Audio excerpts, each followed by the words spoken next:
बिस्मिल्लाहिर्रहमानिर्रहीम, अस्सलामु अलैकुम, गुड मॉर्निंग, वेलकम टू सुबह सवेरे पाकिस्तान। मैं हूं हमजा तारड़ और मैं हूं इशाल सुलेमान। प्रोग्राम का आगाज करेंगे इस उम्मीद के साथ कि आप भी अच्छे होंगे, खुशबाश होंगे और टाइम पर सोए भी होंगे, क्योंकि आज जो हमने बात रिसर्च में देखी है वो यही है कि अगर आप वक्त पर नहीं सोते, यानी कि जल्दी नहीं सोते हैं, तो आप यानी कि जो देर से सोने वाले हैं वो जल्दी सोने वालों और जल्दी उठने वालों से 10% ज्यादा खतरे में है और जल्दी बूढ़े भी हो जाएंगे। हाँ जी, जल्दी बूढ़े भी हो जाएंगे। मेरे ख्याल में जो आज रिसर्च हमजा पढ़ रहे थे उसके मुताबिक यही है कि अगर आप अर्ली सोते हैं और अर्ली उठते हैं तो आप जवान भी रहते हैं, सेहतमंद भी रहते हैं, क्योंकि आपकी नींद पूरी होती है, आप एक्टिव भी रहते हैं और आप ज्यादा जीते हैं, ज्यादा बीमारियों से भी बचे रहते हैं और आप जवान रहते हैं। हर कोई जो है ना वो आबे क्या वो कहते हैं उसको हयात पीना चाहता है, ताउम्र जिंदा रहना चाहता है। ऐसा मुमकिन तो नहीं है, लेकिन ये कि हम उम्र बढ़ा सकते हैं। तवीलुल उम्री के लिए जो है आप हम दुआ भी करते हैं, लेकिन हम कुछ कोशिश भी कर सकते हैं। जो लोग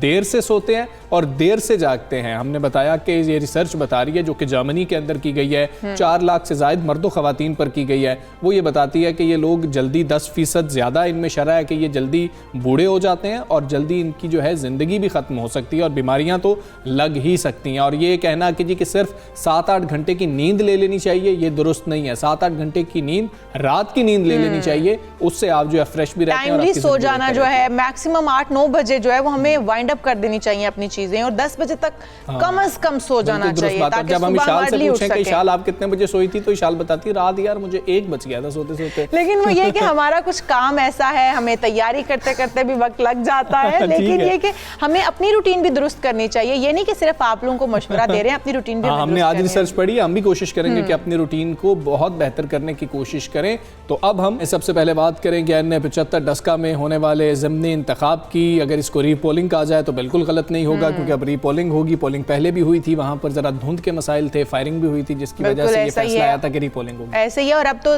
दोबारा दंगल सज चुका है। देखते हैं अब क्या होता है। मुस्लिम लीग नून के उम्मीदवार नौशीन इफ्तिखार और PTI के अली असजद मली में कांटे का मुकाबला इस वक्त मुतवक्के है। इलेक्शन कमीशन की जानिब से सिक्योरिटी के सख्त इंतजाम किए गए हैं। 47 पोलिंग स्टेशन को तो इंतहाई हसास करार दे दिया गया है। बिल्कुल ऐसे ही, और CCTV कैमरे भी यहाँ पर नस्ब किए गए हैं। जबकि ज़िमनी इंतखाब में नून लीग ने दोबारा कशीदगी का खदशा भी जाहिर किया है। लीगी रहनुमा अता तारड़ ने गुज़श्ता रोज़ प्रेस कॉन्फ्रेंस की, आज सुबह भी उन्होंने प्रेस कॉन्फ्रेंस की और मुखालिफिन पर इल्ज़ामात की बौछाड़ की गई है और ये खदशात जाहिर किए जा रहे हैं और ये किए जाते भी हैं जब कोई इलेक्शन हो रहा है। बिल्कुल ऐसा ही, उन्होंने कहा था कि कसुवाला में रैली में शरीक नून लीग की साबिक MPA कमल नोमान पर फायरिंग और संगीन नताइज की धमकियां दी गई हैं उन्हें, और साथ ही साथ उनका यह भी कहना था कि एक कारकुन को अगवा भी किया गया है।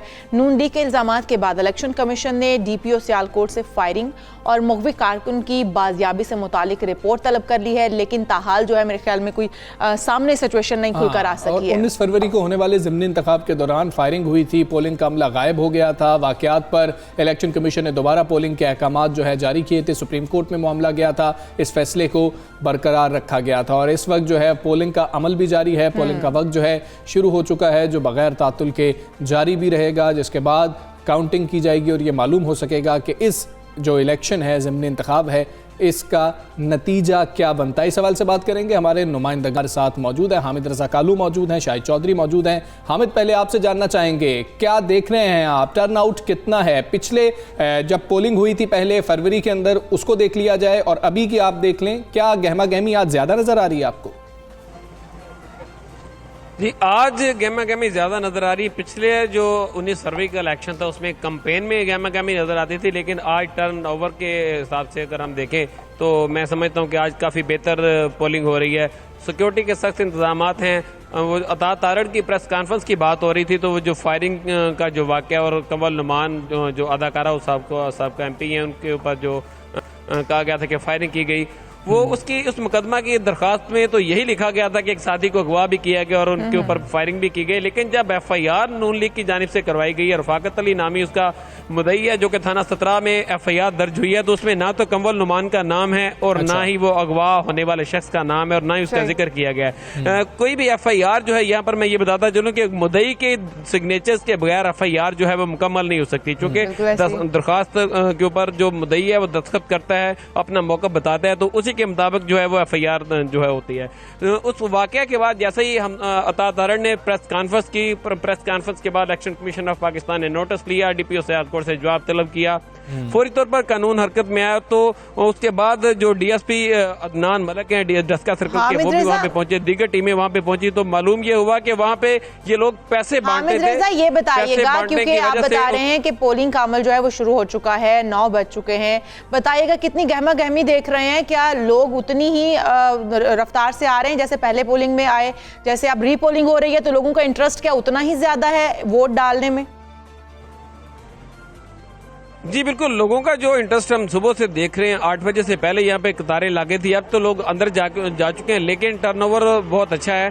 लोग जो हैं वो जोक दर जोक चले आ रहे हैं अपना वोट कास्ट करने के लिए। ऐसा बिल्कुल बज़ाहिर नजर नहीं आ रहा कि कोई सियासी पार्टी अपनी गाड़ियों में वोटर्स को लेके आ रही है, लोग खुद से आ रहे हैं। खवातीन की एक बड़ी तादाद वो भी आज वोट अपना कास्ट करने में, हक रायदही इस्तेमाल करने में शरीक है। उसके साथ साथ जो मर्द हैं वो भी किसी से पीछे नहीं है, हक रायदही इस्तेमाल करेंगे 4,94,003 वोटर्स।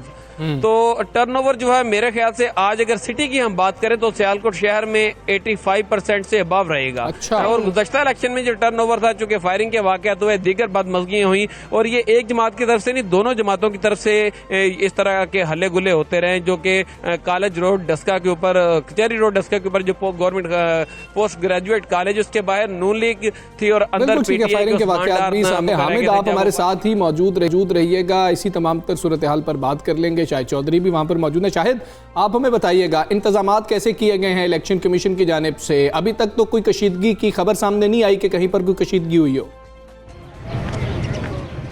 जी हमजा, इशाल, मैं आपको बताता चलूं कि आज यहाँ पर अभी तक किसी किस्म का कोई नाखुशगवार वाकया जो है वो पेश नहीं आया और ना ही इस हवाले से कोई शिकायत जो है वो सामने आई है। सिक्योरिटी के इंतहाई सख्त इंतजाम किए गए हैं। यहाँ पर 47 ऐसे पोलिंग स्टेशन हैं जिनको इंतहाई हसास करार दिया गया है और कैटेगरी A में रखा गया है। यहाँ पर CCTV कैमरेज लगाए गए हैं। रेंजर एहलकार जो हैं वो अंदर भी तैनात हैं पोलिंग स्टेशन के और बाहर भी तैनात हैं। पुलिस की नफरी जहाँ पहले 1 थी उसमें डबल कर दी गई है, तो यहाँ पर इंतहाई सख्त पुलिस के जो है वो इंतजाम किए गए हैं। इसके साथ साथ पाक फौज के दस्ते जो हैं वो भी मौजूद हैं, जो कि क्विक रिस्पांस के तौर पर यहाँ पर अमल दरामद करवाएंगे। तो यहाँ पर सिक्योरिटी के सख्त तरीन इंतजाम जो हैं वो किए गए हैं। दोनों जमातों से, पाकिस्तान मुस्लिम लीग नून और पाकिस्तान तहरीक इंसाफ, दोनों की जानिब से वोटर्स को घरों से लाने का सिलसिला जो है वो जारी है। आज सुबह जैसे ही हमजा और इशाल जो पोलिंग का अमल शुरू हुआ था तो लंबी कतारें हमने देखी थी, जोशो जज्बा देखा था। ये जोशो जज्बा तो था वो पाकिस्तान तहरीक इंसाफ और मुस्लिम लीग नून के वोटर्स को घरों से लाने का था कि वहां पे लोग लेकर आए थे। उनकी लंबी कतारें हमने यहां पर देखी और यहां पर जो अभी सूरत हाल बता रही है वो ये है कि आज का टर्नआउट जो है शहर के अंदर वो बहुत ज्यादा होगा, क्योंकि यहां पर 7 पोलिंग स्टेशन जो इंतहाई हसास करार दिए गए हैं वो शहर के अंदर हैं, जबकि जो 40 पोलिंग स्टेशन है वो देही इलाकों के अंदर जो है वो मौजूद हैं। यहां पर टोटल 360 पोलिंग स्टेशन है। 106 में जो है वो मर्द पोलिंग स्टेशन, 106 ही खवातीन के हैं और 148 पोलिंग स्टेशन जो है वो मुश्तरका तौर पर जो है वो बनाए गए हैं। कुल आबादी अगर हम बात करें डस्का इस हल्के की तो वो 9,23,323 है, जिसमें जो है 4,94,003 जो है वो वोटर्स हैं, जिनमें 2,73,006 जो है वो मर्द हैं, 2,20,900 जो 57 है वो खवातीन वोटर्स जो है अपना हक राय जो है वो करेंगे। जी ठीक है, ऑन अ लाइटर नोट हमें जरा ये बता दें कि महकमा मौसमियात ने कुछ बताया तो नहीं, या धुंध बढ़ने का तो कोई खदशा नहीं है ना आज अप्रैल के अंदर? हमजा और इशाल, आपने सुबह इतनी जबरदस्त और प्यारी बातों से आगाज किया जिसमें आपने कहा कि जल्दी सोएं और जल्दी उठें, सेहत अच्छी होगी। तो यहाँ जो हल्के की हालत में आपको बताऊं, धूप बहुत ज्यादा है। आज सारा दिन दर्जा हरारत जो है वो बढ़ेगा। इस वक्त भी आसमान पे जो है वो सूरज चमक रहा है, तो गर्मी की शिद्दत बहुत ज्यादा है। ना तो पाकिस्तान तहरीक इंसाफ वाले वोटर सोए हैं, ना उम्मीदवार सोए हैं। रात से वो लोग अपनी मेहनत कर रहे हैं, अपनी ड्यूटियां इंतजाम कर रहे हैं और यही सूरत हाल हमारे मीडिया पर्सन की है जो लाहौर से दूसरे इलाकों से यहाँ पर कवर करने के लिए आए हैं, तो वो भी सुबह से जाग रहे हैं और इसके साथ जोश। ये तो शायद बात है शायद ये तो खुशाइंद बात है कि इस बार जो है वो धुंध नहीं पड़ रही है, सारा मतला जो है वो अबर आलूद नहीं है, सारा कुछ क्लियर रहेगा, सिचुएशन जो है वो वाज़ेह तौर पर हम देख सकेंगे। उम्मीद हम यही कर रहे हैं। हामिद और शाहिद, बहुत शुक्रिया आपका, आपने हमें इस हवाले से, और इलेक्शन बहुत अहम है और जो बयानबाजी है उसका भी आगाज़ हो चुका है, जो प्रेस कॉन्फ्रेंसेज हो रही हैं, जो न्यूज़ कॉन्फ्रेंसेज हो रही हैं, उनका भी आगाज़ हो चुका है और इल्ज़ाम तराशी जो है वो शुरू हो गई, वो जारी है। लेकिन ये कि इस वक्त हम देख रहे हैं कि पुरअमन वोटिंग जारी है, तो हम उम्मीद करते हैं कि बिल्कुल रिजल्ट भी ऐसा ही आए, पुरअमन ही रहे। आगे बढ़ते हैं। मेरे ख्याल में कोरोना वैक्सीन जो इस वक्त सबसे बड़ा मसला है हमारा, उसकी तकसीम के दौरान अमीर और गरीब ममालिक के दरमियान वाज़ेह फ़र्क दिखाई दे रहा है। हमजा, अमेरिका, बरतानिया और कनाडा जैसे जो तरक्की याफ्ता ममालिक हैं वैक्सीन की इस दौड़ में सबसे आगे नजर आ रहे हैं, लेकिन गरीब ममालिक जो वो पीछे रह जाएंगे। बिल्कुल ऐसे ही है। कल हम इसी पर बात कर रहे थे, ऑक्सफैम की ये रिपोर्ट थी जिसका हमने कल तस्करा भी किया था जब हमने प्रोग्राम का आगाज़ किया था, कि बहुत लंबा रास्ता है हमें तय करना होगा। जो ममालिक तरक्की पजीर ममालिक हैं, अभी तक दुनिया भर में निस्फ अरब से ज़ायद वैक्सीन की डोजेस दी गई हैं, उनमें से 3/4 से ज़ायद दुनिया की जो अमीर तरीन ममालिक हैं वो इस्तेमाल कर चुके हैं। और उनकी आबादी के हवाले से अगर देखा जाए तो जो दूसरी दुनिया है या तीसरी दुनिया है जिसको हम कहते हैं तरक्की पजीर ममालिक हैं, उनकी बात कर ली जाए तो उन तक तो शायद अगले 20 सालों में भी ये वैक्सीनेशन का अमल मुकम्मल नहीं हो सके अगर यही रफ्तार रही तो। ऐसा ही है। और इस हवाले से एक इस्तिलाह इस्तेमाल की जा रही है, वैक्सीन नेशनलिज्म जिसे कहा जा रहा है। इससे मुराद ऐसी हुकूमतें हैं जो लालच या फिर गैर मुनसिफाना तरीका कह लें, दूसरों की कीमत पर अपनी कौम या आबादी के लिए सामान हासिल करना चाहती हैं। ये किसी अलमियत से कम नहीं है कि बहुत सारे दौलतमंद ममालिक जो हैं बेतहाशा और ज़रूरत से ज़्यादा वैक्सीन खरीद रहे हैं। भाई जितनी ज़रूरत है फ़िलहाल उतनी खरीदें ताकि तमाम ममालिक इससे मुस्तफ़ीद हो सके। बिल्कुल ऐसी है। वज़ीर आज़म साहब बारहा ये जो है मुतालबा कर चुके हैं कि आप सिर्फ तरक्की याफ्ता जो ममालिक हैं ये भी इस मामले के ऊपर सोचें, और जो तरक्की पजीर ममालिक हैं जो अफोर्ड अभी नहीं कर सकते हैं उनके बारे में भी सोचें। आप अपने ममालिक की हर्ड इम्यूनिटी की तो बात करते हैं, हम पूरी दुनिया की हर्ड इम्यूनिटी की बात क्यों नहीं कर रहे हैं? ब्लूमबर्ग रिपोर्ट के मुताबिक पाकिस्तान की 75% आबादी को वैक्सीन लगाने में अगर यही रफ्तार रही तो 10 साल लग सकते हैं। कोरोना की वैक्सीनेशन में अदम मुसावात आलमी बरादरी की अखलाकियात के लिए आजमाइश से कम नहीं है। अमीर ममालिक को भी तरक्की पजीर और गरीब ममालिक का एहसास करना होगा, क्योंकि अगर ये सिचुएशन ऐसे ही रही, क्योंकि ये नाकाबिल कबूल है जो अभी चल रहा है, जहां अमीर और ताकतवर तबके की वैक्सीन के हसूल की दौड़ में गरीबों और पसमानदा अफराद को रौन दिए जाने का खतरा है, तो फिर आप समझ लेंगे कोई भी इससे बच नहीं सकता। क्योंकि अगर ये कोई मुल्क ये सोच रहा है कि भाई हम डोज इकट्ठी कर रहे हैं, हम वैक्सीन इकट्ठी कर रहे हैं,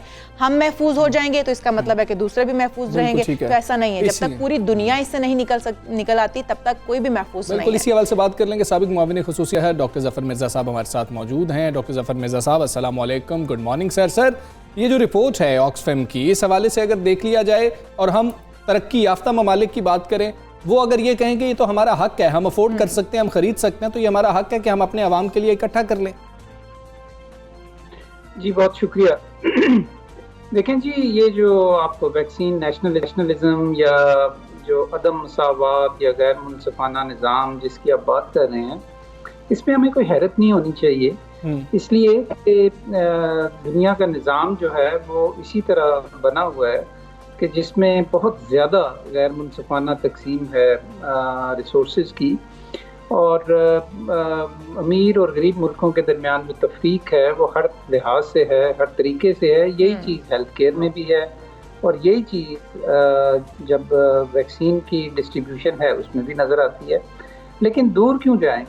एक तरफ तो हम तकाबुल करते हैं गरीब और अमीर ममालिक का, लेकिन गरीब ममालिक के अंदर भी एक तकसीम है अमीर और गरीब के दरमियान, और नतीजा उसका ये है कि वो ममालिक इंक्लूडिंग पाकिस्तान के जहाँ पे अब प्राइवेट सेक्टर के अंदर भी वैक्सीन अवेलेबल की गई है, तो वो लोग खरीद रहे हैं उसको जो खरीदने की ताकत रखते हैं। और बहुत जो हाई रिस्क ग्रुप्स हैं, मसलन 60 से अबव अगर गरीब लोग हैं या हेल्थ प्रोफेशनल्स हैं, उन सबको तो भी वैक्सीन नहीं लगी, लेकिन अब एबिलिटी टू पे यानी कि आपकी कुव्वत खरीद मायार बन गई कि आप अपने आप महफूज कर सकते हैं।